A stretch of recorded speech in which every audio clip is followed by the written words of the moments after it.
So a lot of people would just think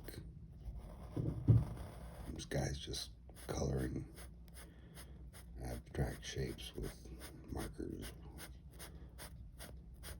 What's the big deal? And that's just it.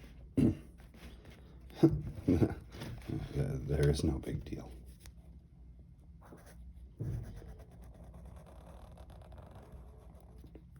This is one of the ways through my entire life, or maybe not entire, if I say like, gosh,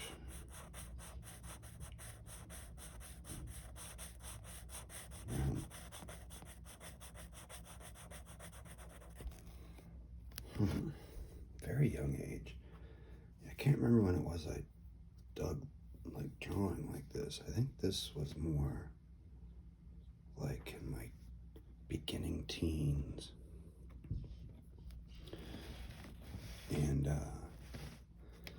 And has always been like a way to cope with stress.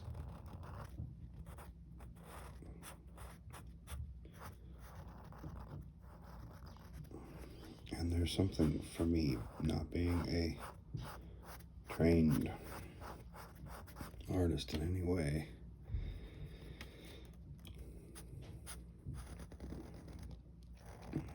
being able to express myself with some media. I write poetry. I've always written poetry. That's since very young.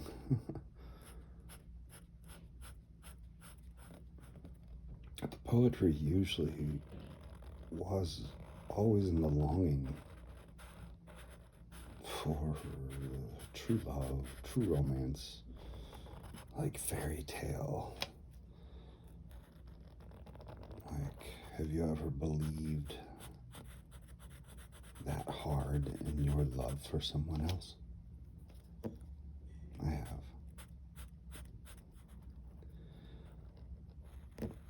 So poetry for me a lot of times is really about that.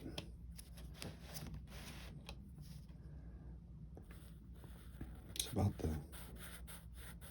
romance and with the language, with another person, with an inanimate object, but it's love is my poetry language, I guess is what I'm trying to say, love.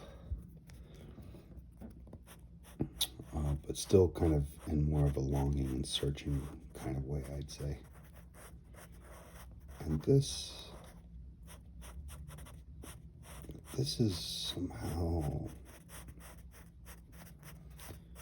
more proactive for me, I guess. Like especially now with PTSD and OCD and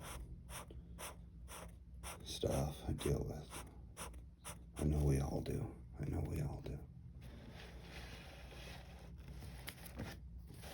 Let's see here. We'll touch it up later. But at least we got the basic color concept going. We have a little bit more brown to fill in. If you want to stick with me, I've got this big piece of brown to fill in here. Oh my goodness. What is this thing? I am coloring. Well, it's something I drew yesterday. Last night.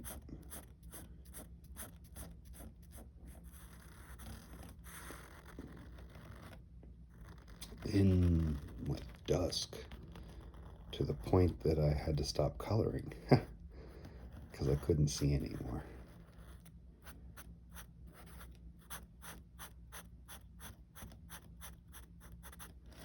So I put it away for today.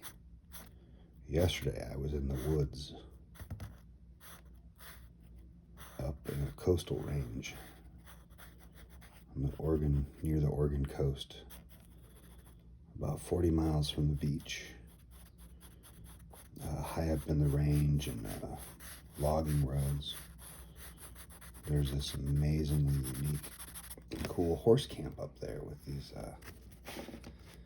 big, beautiful old trees and horse trails and stuff.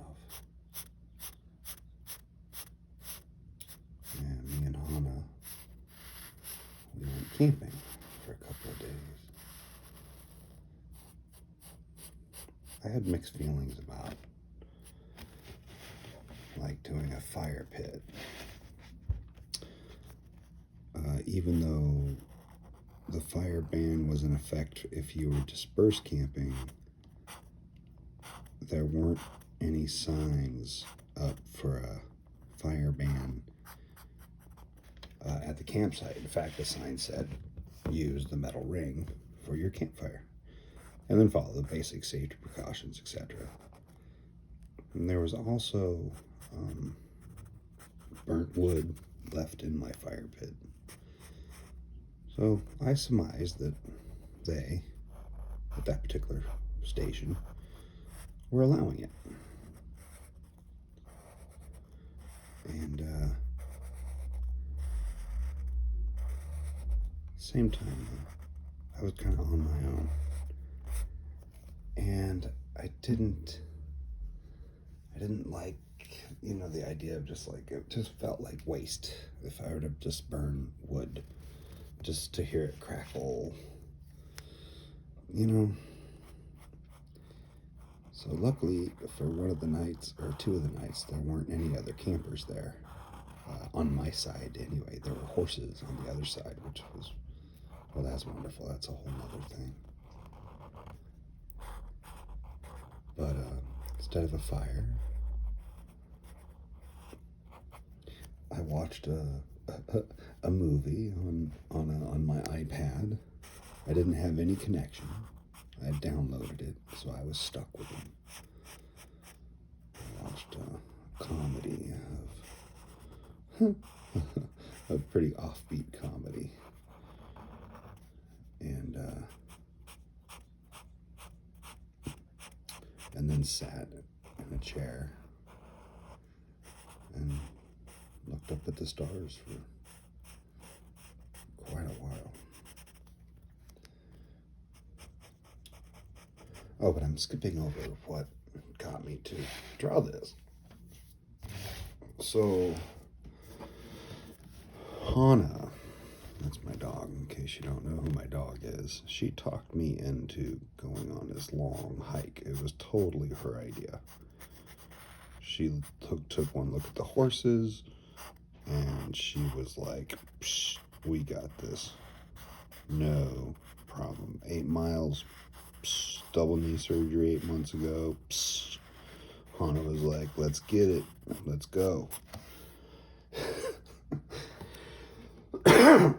Excuse me. And so I was like, yeah, let's get it. The first 3.5 miles were difficult and incredible. And I was really feeling like, man, all right, I'm not doing too bad. I've recovered way more than I thought I did, you know? But there's a lot of stressors being out there in the woods by yourself. You don't really know where you are. You kind of do. You can always double back, right? You can always double back. But in my case, I was worried about going too far. And, but we were doing really good. But between mile 3.5 and 5, I did almost a mile of very steep downhill. And that really worked my ankles and my knee. And yeah, that started to hurt really bad. And then slowly after that, my back kicked in, tightening. And shortly after that, I was shuffling merrily through the forest. Somewhere up around, I don't know, 1,000 feet or something elevation. And I had water though, you know, and I did have my phone, and I did cross some logging roads, so I was like, we're gonna make it. It's just gonna suck the rest of the way. And for 2 miles, my sweet, sweet darling Hana kept me going on the end of the leash with me. Pulled me up a couple of hills even. I was barely walking by the time I got back to camp.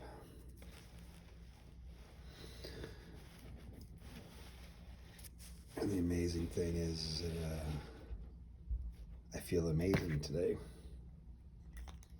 I went to the chiropractor. I'm a little sore, but it's not bad. Let's take a look at this.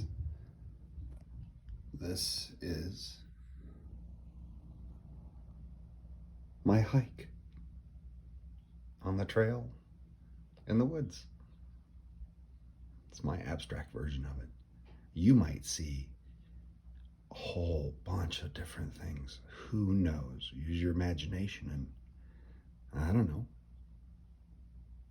Who knows what you might see, especially if you turn it and you get a different perspective.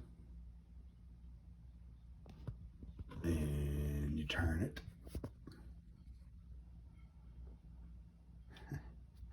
And you turn it. It looks like all kinds of cool things, right? All right. Bye.